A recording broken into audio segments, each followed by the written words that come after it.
Hello, fellow traders. You are, of course, looking at my chart of the S&P E-mini from yesterday, Wednesday, December 13th, when the FOMC meeting was announced that the Fed expected to keep interest rates steady, but even more important, that the Fed announced 3 possible rate decreases in 2024, which sent the market spiraling upwards. Now, just to make it clear, the initial surge began at 2 o'clock, exactly when the FOMC minutes were announced, and they lasted for, let's see, this is a 3-minute candle. You're looking at a 3-minute candle. There are 5 points between each horizontal line on this chart to give you a sense of perspective. And the market immediately surged up from 2 to 203, and then up again from 203 to 206. So you're looking at these 2 candles, these 2 long green candles here, only 6 minutes, but look at the rest of the day. The market again surged upwards to 47.63 before it retreated back down. So if you got the initial 3-minute surge at 2 p.m. to 2:06, you did very well, and that was from 46.99 or 4,700, let's call it, to 47.27. So 28 points at $50 a point, very nice. But then the following surge from 47.26 to 47.63, again, that was another 37 points.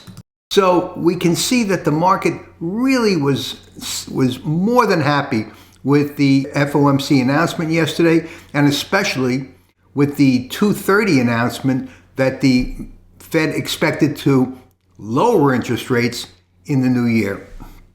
But where is the market going from there? And by the way, this was largely predicted. The CME FedWatch tool predicted with a 97% certainty that the Fed was going to announce interest rates either being held steady or possibly lowering. And the market was more than satisfied with the results, which were not unexpected.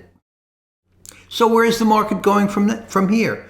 Well, the forecast for Thursday, and this is Thursday's chart, and again, this is a 3-minute candle, 5 points between each horizontal line, and you'll see the Taylor forecasts of support down at 47.30, resistance up at 47.84, and the market largely fulfilled that forecast, basically stayed around the forecast resistance level, did close the gap down at 47.59, and so it was a little bit tricky to trade, not knowing that the market was going to fill this gap, although traders with experience know that the gap fills 75% of the time. So where is the market going from here?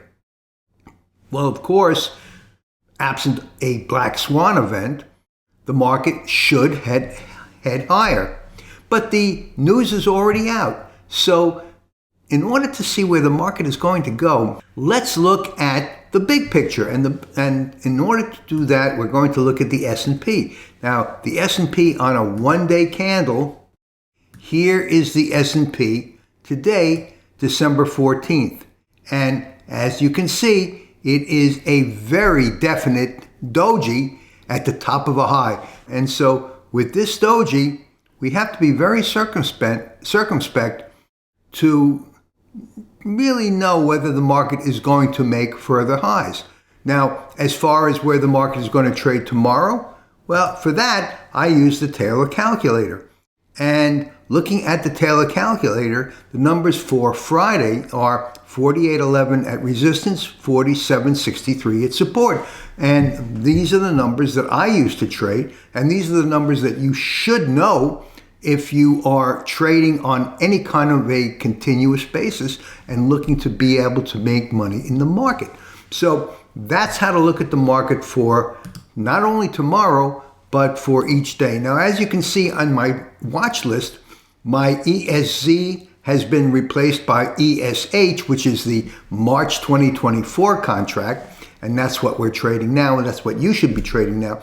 If you don't want to trade the 4 quarterly contract expirations, you can also trade the ES1. You can see it right here, ES1, that's the continuous contract where you don't have to switch contracts, but that's a story for another day. Or you can just take my course at timelessdollar.com, very well worth it and not expensive at all. So thanks so much for watching. Trade safely, use lots of patience, and I'll see you in my next video. Marv Eisen for Timeless Dollar Trading Academy.